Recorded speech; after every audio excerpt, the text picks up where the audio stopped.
নবীজি বললেন, আসরাতা আয়াতিন হাত্তা তারাউনা আসরাতা আয়াতিন ফাইন্নাহু লান তাকুমা। রে হুযায়ফা, কিয়ামত কোনদিন হবে না, কিয়ামত কোনদিন হবে না। বিশ্বনবী বলছেন, বুখারীর হাদিস, ফাইন্নাহু লান তাকুমা। হুযায়ফা রে, আমার সাহাবীরাও শোনো, কিয়ামত কোনদিন হবে না, হাত্তা তারাওনা, যতদিন পর্যন্ত তোমরা না দেখবে আসরাতা আয়াতিন, এই পৃথিবীর বুকে 10টা জিনিস, অতক্ষণ পর্যন্ত কিয়ামত হবে না। 10টা জিনিস দেখতে পাবে, তো ওটা রানিং কিয়ামত, ওটা রানিং কিয়ামত। শামসি স্টেশনে ঘোষণা হলো 2 নম্বরে ট্রেন আসছে, আসছে, তার মানে এখন ট্রেনটা নাই। আসছেটা আলাদা, আর ট্রেনটা ঢুকে গেছে। আপনি উঠে গেছেন, 5 জন 7 জন উঠেছেন, সিটটা করে কত নম্বরে দেখ, তোরে মোবাইলে ভালো করে দেখ, তোর সিট কোনটা আমার কোনটা দেখ, এইসব করতে শুরু করেছেন, এখন বসেননি আর ট্রেনটা নড়ে গেছে। তার মানে হচ্ছে একজন বলছে ট্রেন ছেড়ে দিলে জি বাবু, চলছে। এই চলাটা, সিগন্যাল পড়ে গেছে, সবুজ সিগন্যাল হয়ে গেছে, লাল ছিল বলি এসেও দাঁড়িয়েছিল, চলেনি, সবুজ হয়ে গেছে, চলছে। বিশ্বনবী বলছেন, সবুজ হবে তখন 10টা জিনিস দেখতে পাবো। কিয়ামতের সব থেকে বড় আলামত হচ্ছে কাসরাতু জেনা, ব্যভিচার বেড়ে যাবে পৃথিবীতে, ব্যভিচার বেড়ে যাবে, জেনা বেড়ে যাবে। হাজি ভাই, সাহাবীদের জামানায় জেনা করা কঠিন ছিল, বিয়ে করা আসান ছিল। বিয়ে এত আসান ছিল, বিয়েটা কত সাদা সিধে ছিল সেই জামানায়, যে রসুল পর্যন্ত খবর পেছে না যে সাহাবীর বিয়ে হয়ে গেল। আমরা যত নিজের মা বাপকে ভালোবাসি, আমরা নিজের মা বাপকে যত বেশি ভালোবাসি, তার থেকে সাহাবীরা রসুলকে বেশি ভালোবাসতেন। রসুলের জন্য বুক পেতে দিয়ে 180টা তীর খেয়েছে তালহা। এখন বাপ মাকে যদি কেউ গুলি করে তো ছেলে বুক পাতবে না, তোর মত আছে, তুই মরে যা। কত ভালোবাসতো। সেই রকম সাহাবীর বিয়ে হচ্ছে, রসুল বলছে তোমার গায়ে সেন্ট কেনে জি, গায়ে হলুদ কেনে জি, বলে রাতে বিয়ে হয়ে গেছে। আর আমাদের বিয়ের খবর খালি কার্ড লেখি যেছে, বিহাইকে, বিহাইয়ের জামাইকে, তার বিহাইকে, তার জামাইকে, চুলে চুলে গিফট দিতে দিতে কলকাতা পৌঁছিয়ে দিলে। বিয়ে খুব নোংরা জিনিস। বিয়ের ব্যাখ্যা জীবনে একবার করেছি, আর করব না। আবার নসিব খারাপ, ওই জালসাতি আমার বিবি ছিল, শুনেছে, বলছে তোমাদের লজ্জা নেই? বিয়ে কাকে বলে? বিয়ে দুটা পেচ্ছাবের রাস্তার মিলন ঘটবে, তার জন্য এত ভোজ? দুনিয়াকে কাট করে জানাতে হবে যে একটা আমার বেটা আর একটা বেটি নিয়ে সে ইঞ্জিন চালাবে, তাই ভোজ খেয়ে যা। সাহাবীরা বিয়েকে আসান করে দিয়েছে, গোপন হয়ে গেছে। কিন্তু জেনা করা কঠিন ছিল সেই জামানায়। জেনা করলে একদম রজম, পাথর ছুঁড়ে মেরে দাও। 23 বছরে মাত্র 3টে জেনার ব্যভিচারের আসামি ধরা পড়েছে। রসুল 23 বছর দেশ চালিয়েছে, 3টে আসামি ধরা পড়েছে। তার মানে কত কঠিন ছিল জেনা করা, তারপরও তাদেরকে রজম করা হয়েছে, মাফ করে দেওয়া হয়। এখন পাল্টিয়ে গেছে, এখন বিয়ে করা কঠিন, বিয়ে করা মানে গলায় দড়ি নেওয়া। আর ব্যভিচার করা আসান, যত পারবি চালিয়ে যা, তোর ইঞ্জিন যদি মজবুত থাকে তোকে আর ভাবতে হবে না, পুলিশেও ধরবে না, কেউ ধরবে না, গার্লফ্রেন্ড মাপ, খালি বলে দিবি এটা আমার গার্লফ্রেন্ড আর বয়ফ্রেন্ড। জি আজকেই তো রাতে ভাইয়া, আল্লাহ ভালো করুন, খুব সম্মান দিয়ে আমাকে নিয়ে এসছেন, নিজের গাড়ি আনতে পারিনি, আবার বাংলাদেশ ঢুকবো কাল পরশুর মধ্যে আসাম হয়ে। তো আতিকুর রহমান ভাইকে বললাম গাড়ি পাঠান, তো গাড়ি পাঠিয়েছে, আল্লাহ ওনার ভালো করুন, এই কমিটির ভালো করুন। রাস্তায় আস্তে আস্তে যখন বুধিয়া পার হচ্ছি, রাতের আঁধারে একটা মেয়ের গাল দুটা ছেলেতে টিপছে, জেনা কত ব্যভিচার আসান হয়ে গেছে। আল্লাহ নবী বলছেন কাসরাতু জেনা, জেনা বেড়ে যাবে, ব্যভিচার বেড়ে যাবে, আর জেনা ব্যভিচার আম হয়ে যাবে। মহিলারা একদম শালপাতার মতো ব্যবহার হবে, এদেরকে কেউ আর সম্মান দেবে না। এই সময় যে কিয়ামত আসবে, ওই সাহাবীদেরকে বললেন শোনো শোনো, তোমরা 10টা জিনিস যখন এই পৃথিবীর মাটিতে দেখতে পাবে, তখন তোমরা জেনে নাও যে কিয়ামতটা রানিং হয়ে গেছে, আর কিয়ামত আসবে, কিয়ামত হবে। এই ভাষাটা তোমরা বলিও না, এখন বলো যে রানিং হয়ে গেছে। আজকে হচ্ছে 13 তারিখ, আজ 13 তারিখ, গতকালকে ছিল 12 তারিখ, আগামী কাল হবে 14 তারিখ। 12 তারিখে প্যান্ডেলগুলোকে টাঙ্গা হচ্ছে, মাইক টাঙ্গা হচ্ছে, আর স্টেজকে বানানো হচ্ছে। যদি কোনো মানুষ এদিকে পেরিয়ে যেত, ভাই কি হবে না জালসা হবে। আজকে রানিং, যদি কেউ পেরিয়ে যায় তো জালসা হচ্ছে, আর আগামীকাল যদি কেউ আসে এগুলো খোলামেলা দেখতে পাবে, বলবে জালসা হয়ে গেছে। এই যে রানিং জালসা হচ্ছে, বক্তা বকছে, মাইক বাজছে, লোক বসে আছে, তো কিয়ামতের 10খানা কথা নবীজি বললেন। প্রথম নম্বরে বলছেন আদ-দাজ্জাল, এই দাজ্জাল, মাসিহ ইবনে দাজ্জাল পৃথিবীতে আসবে, তার একটা চোখ কানা হবে। আর ওই চোখটা কেমন কানা হবে, ওটা পচে গিয়ে কানা হয়ে আঙ্গুর ফলের মতো এখানে ঝুলবে। ওই কানা দাজ্জাল, সে নিজেকে আল্লাহ বলে দাবি করবে, সারা পৃথিবী ভ্রমণ করবে, সে মানুষকে মারবে, জীবিত করবে, আর সে জান্নাত জাহান্নামের হুমকি দেখাবে। তার জান্নাতটা জাহান্নাম, জান্নাতটা জাহান্নাম, জাহান্নামটা জান্নাত। ইমানদাররা তাকে মানতে পারবে না, কিন্তু ইমানদারদের একবার মারবে, জীবিত করবে, আল্লাহ দাবি করবে, দ্বিতীয়বার মারতে যাবে আর পারবে না। এই দাজ্জাল সারা পৃথিবী ভ্রমণ করবে, এই দাজ্জাল সারা পৃথিবীর মানুষকে বিভ্রান্ত করবে। দাজ্জালের ফিতনা হলো এত ভয়ানক ফিতনা, এই ফিতনা থেকে মানুষের বাঁচা বড় কঠিন হয়ে যাবে। এর জন্য আল্লাহ রাসূল প্রত্যেকটি নামাজে দাজ্জাল থেকে, ফিতনা থেকে বাঁচার জন্য দুআ ফিটিং করে দিয়েছে। আল্লাহুম্মা ইন্নী আউযু বিকা মিন ফিতনাতিল মাসিহিদ দাজ্জাল, হে আমার রব, আমাদেরকে মাসিহ ইবনে দাজ্জাল থেকে বাঁচাও।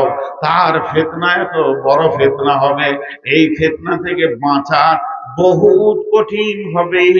একজন সাহাবীর নাম হচ্ছে হযরতে জারির রাদিয়াল্লাহু তাআলা আনহু।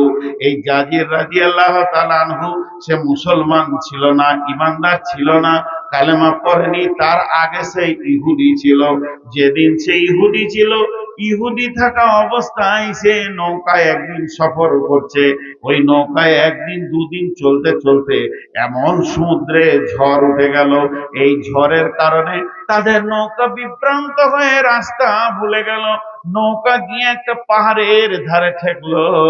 হযরতে জারির বলছেন, যখন নৌকাটা পাহাড়ের ধারে গিয়ে অবস্থান করলো, আমরা সেখানে লঙ্গর করলাম, নৌকাটাকে বেঁধে দিলাম, বেঁধে দিয়ে একটু চলাফেরা বিচরণ করছি, তারপরে আবার আমাদেরকে নৌকা চালাতে হবে, গন্তব্যে যেতে হবে। কিন্তু এরই মাঝে আমরা দু একজন এই পাহাড়ে উঠতে শুরু করলাম। পাহাড়ে যেতে যেতে যেতে যেতে একটা মানুষকে দেখতে পেলাম। সেই মানুষটা কেমন, তার মাথা থেকে পা পর্যন্ত লোমে ঢাকা রয়েছে, বড় বড় লোম, তার গোটা শরীরে কিছুই দেখা যাচ্ছে না, এত লোম দিয়ে তাকে ঢাকা রয়েছে। সেই লোকটা বলল, তোমরা কে? বলে, আমরা পানিপথে এসেছি, আমরা রাস্তা ভুলে গেছি। বলে, শোনো, তোমরা যদি আর একটু পাহাড়ের দিকে আগিয়ে যাও, তাহলে দেখবে পাহাড়ের গুহাতে একজন বাঁধা আছে, ওর নাম হচ্ছে দাজ্জাল। সেই দাজ্জালকে পাহাড়ের গুহাতে আমার আল্লাহ বেঁধে রেখেছেন। এই দাজ্জালকে হযরত জারির বলছে, আমরা গিয়ে দেখা করলাম, তার সঙ্গে কথা বললাম। সে জিজ্ঞেস করলো, আখিরি পয়গম্বর এসেছে কি? বলে, হ্যাঁ এসেছে। ফোরাত নদীর পানি শুকাচ্ছে কি? বলে, হ্যাঁ কমে দিকে আসছে। বলে, সেখানে স্বর্ণের পাহাড় বের হবে, মানুষ বিভ্রান্ত হবে, আর আমার বের হওয়ার টাইম হয়ে যাবে। এরই নাম দাজ্জাল। এর জন্য হযরতে রবি মুহাম্মদ রাসূলুল্লাহ সাল্লাল্লাহু আলাইহি সাল্লাম বলতেন, রে হুযায়ফা, দাজ্জালকে তোমরা দেখতে পাবি।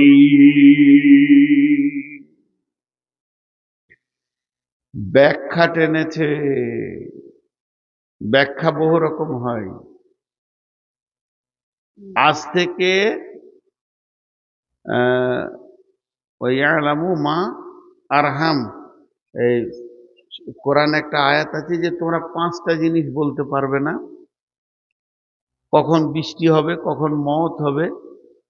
এই যেরকম যে 5টা জিনিস আছে, তার মধ্যে একটা হচ্ছে পেটের ভিতরে কি আছে তোমরা বলতে পারবে না। মায়ের পেটে কি আছে তোমরা বলতে পারবে না।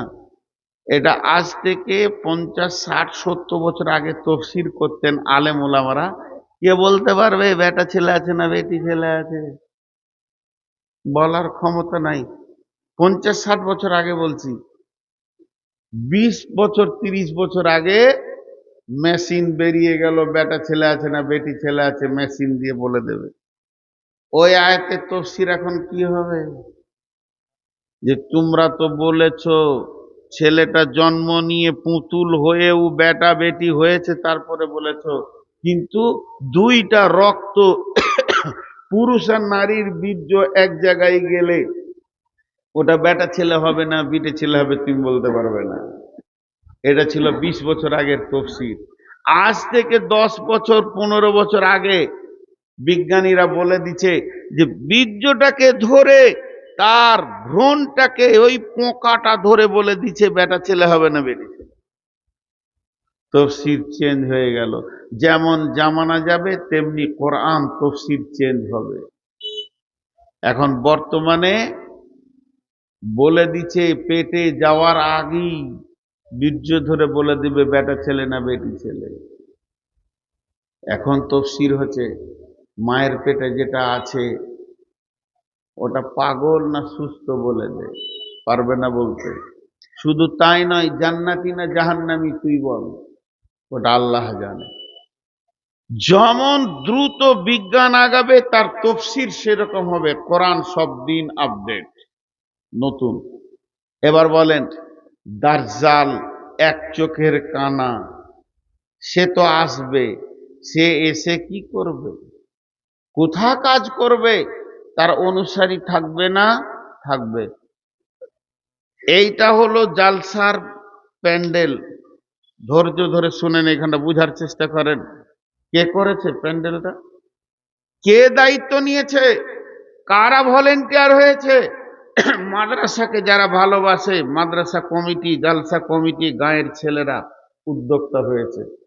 এই প্যান্ডেলটা আজকে যদি তৃণমূলের হতো, একটা কংগ্রেস আর সিপিএম এর ছেলে এখানে আসতো না। তৃণমূলের ছেলেরা তৈরি করতো, এটাকে গুছাতো, তাদের নেতা আসবে, নেত্রী আসবে, রাস্তায় ফুল বার ঢোল তাবলা ব্যবস্থাপনা করত। যদি এটা সিপিএম এর হয় তো সিপিএম করত, যদি এটা কংগ্রেসের হয় তো কংগ্রেস করত। মানে যেমন যেমন লোক আসবে তার অনুসারীরা তার স্টেজকে পূর্ব থেকে সাজাবে। মাসি দুটা, ধ্যান দিয়ে শুনলে বুঝবেন কিনা একটু ধ্যান দেন। মাসি দুটা, একটা হলো ঈসা মাসি আর একটা হলো দাজ্জাল মাসি। দুটা গোষ্ঠী আছে পৃথিবীতে, একটার নাম খ্রিস্টান আর একটার নাম ইহুদি। বন্ধুরা আমার, যে বাইতুল মুকাদ্দেসকে নিয়ে যুদ্ধ চলছে, কেন চলছে, কেন চলছে গাজাতে ফিলিস্তিনিদের সঙ্গে ইসরায়েলদের এই যুদ্ধটা চলার তার পেছনে কারণ কি? ওরা বলতে চাইছে, ফিলিস্তিনিরা বলছে এখানে এই জায়গাতে হযরত ঈসা আলাইহিস সালাম আসবে, মাসীহ ইবনে মারিয়াম হাদিসের মধ্যে আছে ও এই জায়গাতে এসে বাইতুল মুকাদ্দাসে অবতরণ করবে। কিন্তু বন্ধুরে, জি না, ইহুদিরা বলছে না, মাসিহ আসবে এখানে, আমরা মাসিকে নেব, কারণ তারা আমাদের আগমনে আসবে এবং তারা হলো এমন একটা মাসিহ, সে আমাদেরকে পরিচালনা করবে, মাসিহ ইবনে দাজ্জাল।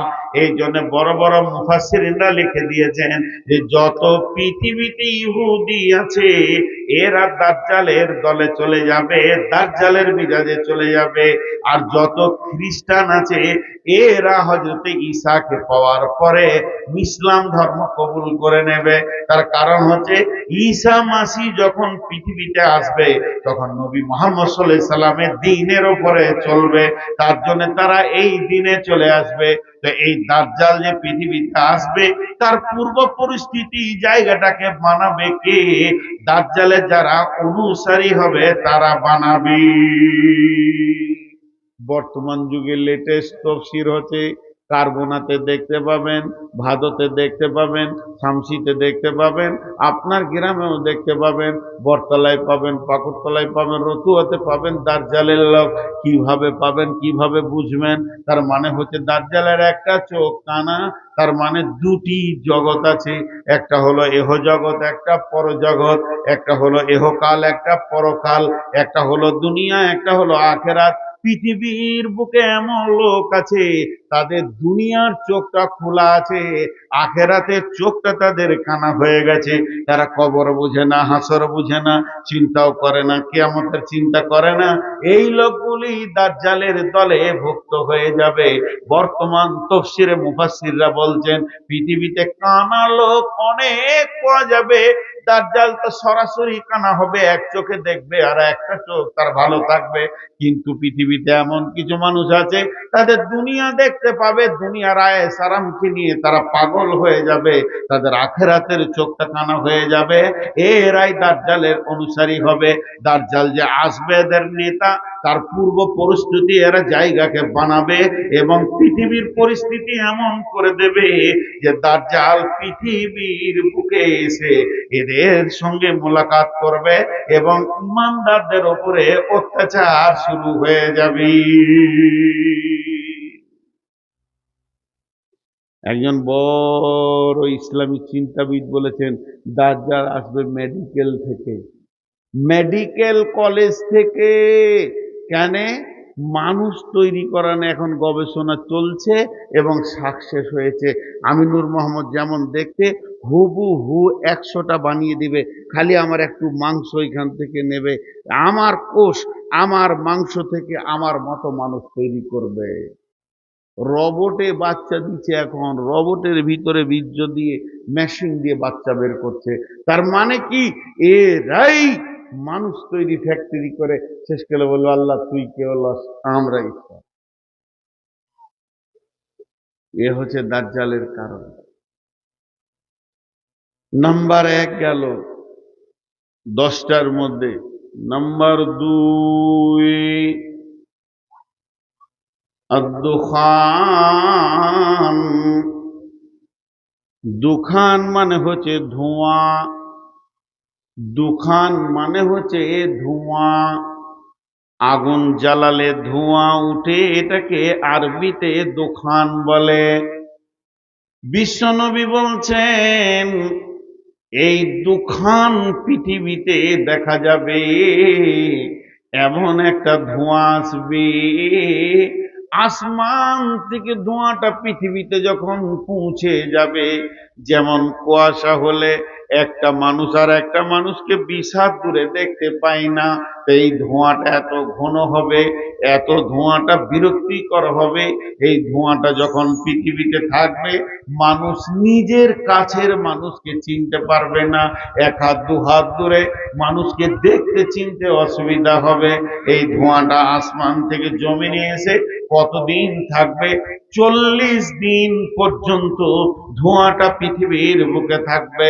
সারা পৃথিবী একদম আঁধার অচল হয়ে যাবে। মানুষ মানুষকে দেখতে পাবে না, চলাফেরা ওঠা বসা অসুবিধা হয়ে যাবে। বিশ্বনবী বলছেন আদ-দাজ্জাল ওয়াদ-দুখান, এই দুখান নামে ধোঁয়াটা পৃথিবীতে আসবে। ধোঁয়া তো আসবে, বড় ঝড় প্রথমে আসে না, আগে হালকা হাওয়া বয়, তারপরে ঝড় আসে। এখন ধোঁয়াটা পৌঁছে গেছে। এটা কি ধোঁয়া গো? এখন ধোঁয়া পৌঁছিয়েছে দুইটা ধোঁয়া। বড় বড় মুফাসসিররা বলছে একটা হলো রাজনীতি আর একটা হলো টাকা পয়সা, মাল। মাল মানুষের চোখকে কানা করে দিয়েছে। মালের কারণে নিজের ভাইকে পিটে লাশ বানিয়ে দিচ্ছে মানুষ। ওরা চিনার ক্ষমতা হচ্ছে না যে এটা আমার মায়ের পেটের ভাই। কয়েক হাজার টাকার জন্য বিবিকে টিপে, গলা টিপে মেরে দিচ্ছে মানুষ। ধোঁয়া পৌঁছে গেছে, কিন্তু অরিজিনাল ধোঁয়াটা আসবে, তার আগে এটা পৌঁছে গেছে। আব্দুল খান 3 নম্বরে নবীজি বলছেন ওয়াদুব্বাতুল আরদি, জমিনের উপরে একটা প্রাণী হাঁটবে। বন্ধুরে, প্রাণীটা কেমন হবে? তার বডিটা হবে উটের মতো, সামনে পা দুটি বাঁদরের মতো, পেছনকার পা দুটি উটের মতো, মুখটা হবে মানুষের মতো। এইটাকে দুব্বাতুল আরজ বলা হয়েছে। পৃথিবীর মাটির এটা প্রাণী। এর গতি কত হবে? মুহূর্তের ভিতরে পৃথিবীটা তিলে তিলে ঘুরে চলে আসবে। এত জোর সে গতিশীল হবে, সারা দুনিয়াকে ঘুরে চলে আসবে। এর ডান হাতে থাকবে মুসার লাঠি, বাম হাতে থাকবে সুলাইমানের আংটি, কিংবা ডান হাতে থাকবে সুলাইমানের আংটি, বাম হাতে থাকবে মুসার লাঠি। তফসিরে মাজাহিরের মধ্যে লিখছে এই লোকটি, এই প্রাণীটি এত গতিশীল হবে, এখনই দেখবে ভারতে, তখনই দেখবে আমেরিকায়, সেকেন্ডে জিনের মতো সারা দুনিয়া ঘুরবে। দুব্বাতুল আরজ বলে একটা প্রাণী পৃথিবীতে আসবে। 4 নম্বরে আল্লাহর নবী বলছেন ওয়ায়াজুজ ওয়া মাজুজ, ইয়াজুজ মাজুজের দল পৃথিবীর বুকে আসবে। ইয়াজুজ মাজুজেরা কোথায় আছে? সারা পৃথিবীর পূর্বে উত্তর কোণে, জাপান বর্ডার পার হয়ে তাদেরকে পাওয়া যাবে। বিশ্বনবী ইয়াজুজ মাজুজের কথা বলেছেন। এবং বাদশা জুলকারনাইন যখন সূর্য যেখানে ডুবে সেখানে পৌঁছেছে, সেখানে তারা বলেছে বাদশা জুলকারনাইন গিয়ে দেখছে একটা গোষ্ঠী রয়েছে, তারা কাদাতে মাটিতে লটাপটি খেয়েছে। আল্লাহ বললেন এ জুলকারনাইন, তুমি যদি চাও এদেরকে মেরে দাও কিংবা এদেরকে মাফ করে দাও। বাদশা জুলকারনাইন সারা পৃথিবী সফর করেছিলেন। ওই বাদশা জুলকারনাইন আবার পূর্ব দিকে যেখানে চলে গেলেন উদীয়মান সূর্যের জায়গাতে, ওখানে পৌঁছে গিয়ে দেখছে ওই রকম গোষ্ঠী রয়েছে।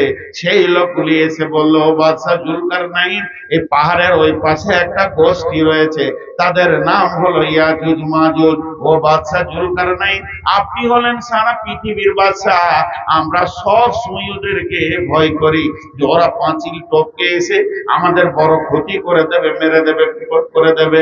বাদশা জুলকারনাইন রে, এই দুটি পাহাড়ের মধ্যখানে তুমি একটা প্রাচীর দিয়ে দাও, একটা বাঁধ দিয়ে দাও, ওই বাঁধে যেন আমরা ওদের আযাব থেকে, ওদের আক্রমণ থেকে বেঁচে যাই। তো বাদশা জুলকারনাইন বললে তোমরা লোহা নিয়ে এসো, আমি লোহা দিয়ে এটাকে বেঁধে দিব। সেটা লোহার প্রাচীর করে বাঁধা আছে। ইয়াজুজ মাজুজের দল ওই দিকে আছে। এটা তো চলে গেল জুলকারনাইনের জীবনী। তারপরে বিশ্ব নবী ইয়াজুজ মাজুজের খবর দিয়েছেন। বিশ্বনবী চলে যাওয়ার পর, আবু বকর যাওয়ার পর হযরত উমর একটা পর্যটকের দল পাঠিয়েছিলেন, তোমরা যাও ইয়াজুজ মাজুজের খবরটা নিয়ে এসো। তারা সেই দেশ পর্যন্ত গেছিলেন। যাওয়ার পর সাহাবীরা সেখানে সমস্ত দৃশ্য দেখে এসে বললেন হযরত উমরকে, আমরা দেখে এলাম পাহাড়ের ওই পারে কলহ বিবাদ রয়েছে, তারা চিল্লাচিল্লি করছে, সেখানে লোহার অনেক সরঞ্জাম পড়ে রয়েছে, তবে তারা টপকে আসতে পারছে না। ইয়াজুজ মাজুজ অবশ্যই রয়েছে। বন্ধুরা আমার, আল্লাহর নবী বলছেন তারা কিয়ামতের আগে এই দেশে চলে আসবে আর এত কলহ বিবাদ শুরু করবে, সারা দেশে গ্রামে পাড়াতে টোলাতে ঝামেলা ঝঞ্ঝট লাগিয়ে দেবে। তাদের এই অবস্থা দেখে আর সেই সময় মানুষ এত বেঈমানদের চাপ সৃষ্টি হয়ে যাবে, ইমানদারদের বাঁচা বড় কঠিন হবে। ইয়াজুজ মাজুজের দল এত অত্যাচার করবে। ইয়াজুজ মাজুজের দলের গুরু এখনো আছে। খালি ধীর মিজাজে একটু দেখেন, প্রত্যেকটা গ্রামে কিছু লোক আছে, তারা খালি ঝগড়া লাগিয়ে রাখতে ভালোবাসে। এরা ইয়াজুজ মাজুজের দলে ঢুকবে। তফসির কিন্তু প্রতিটি জামানার সঙ্গে মিলে যাবে। একটু সবর খালি আপনাদের কাছে চাইছি, বিরক্ত হবেন না। তো ওই ইয়াজুজ মাজুজের দল এসে কলহ বিবাদ করবে, তখন এরা এদের দলে ভর্তি হবে।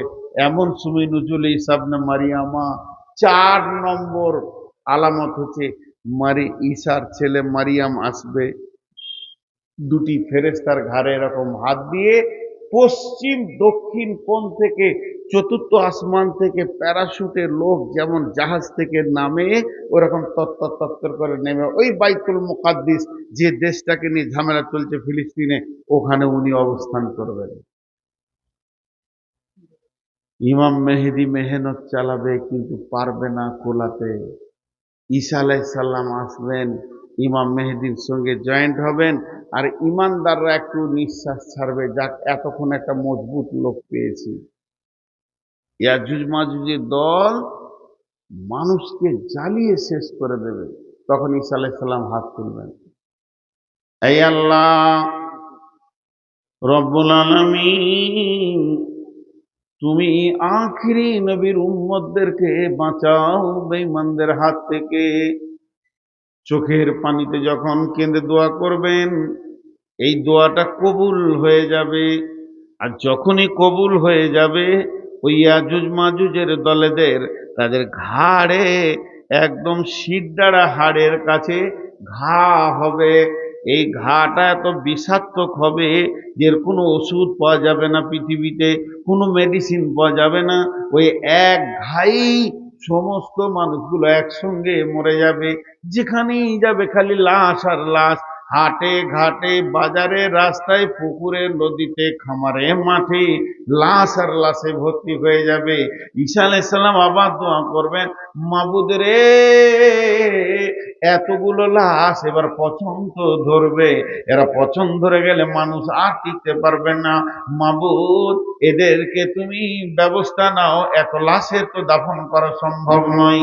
এই দোয়াটা যখনই কবুল হবে, সমুদ্রের ভিতর থেকে এক দল পাখি আসবে, আর সেই পাখিতে বিশ্বনবী বলছেন এক একটা পাখি 3খানা করে লাশ ধরবে, 2 পায়ের পাঁজে 2টি আর ঠোঁটে একটা। এই লাশ নিয়ে তারা আবার সমুদ্রের ভিতরে চলে যাবে। এইভাবে লাশগুলো শেষ হয়ে যাবে। তারপরে 40 দিন মুষলধারা বৃষ্টি হবে, সারা বিশ্বটা ধুয়ে মুছে যাবে। বন্ধুরা আমার, এরপরেই ভূমিকম্প শুরু হবে। সালাসাতা খুসুফিন, খুসুফিল মাগরিবি, খুসুফিল মাশরিকি, খুসুফিল জাজিরাতিল আরাব। একটা ভূমিকম্প পূর্ব দিক থেকে পশ্চিম দিকে চলে যাবে, আর একটা পশ্চিম দিক থেকে ভূমিকম্প পূর্ব দিকে চলে যাবে, আর একটা আরব সমুদ্র উপকূল দ্বীপ থেকে ভূমিকম্প শুরু হবে।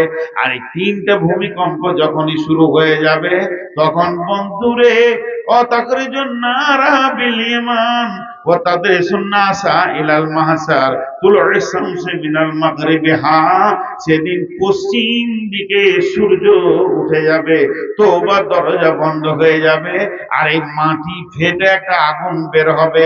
কেউ বলছে ডান দিক থেকে, কেউ বলছে এমান প্রদেশ থেকে। এই আগুনটা যখনই বের হবে, আগুনটা দুই ভাগে বিভক্ত হয়ে সারা পৃথিবীটাকে ঘিরে নেবে। এবার আগুনের প্রাচীর হয়ে গেল, আগুন আস্তে আস্তে আস্তে ছোট হবে, সমস্ত মানুষগুলিকে হাঁকিয়ে ডাকিয়ে নিয়ে গিয়ে হাসরের ময়দানে দাঁড় করিয়ে দেবে। আল্লাহ নবী বলেন, হুযায়ফা রে, যতদিন এই 10টা জিনিস না তুমি দেখেছো, ভাবিও না এর নাম কিয়ামত। তবে কিয়ামত কাছিয়ে গেছে, এটা তোমরা বুঝতে পারবে। কিছু এমন আমল আছে যেগুলো দেখলে তোমরা বুঝে নেবে কিয়ামত কাছিয়ে গেছে।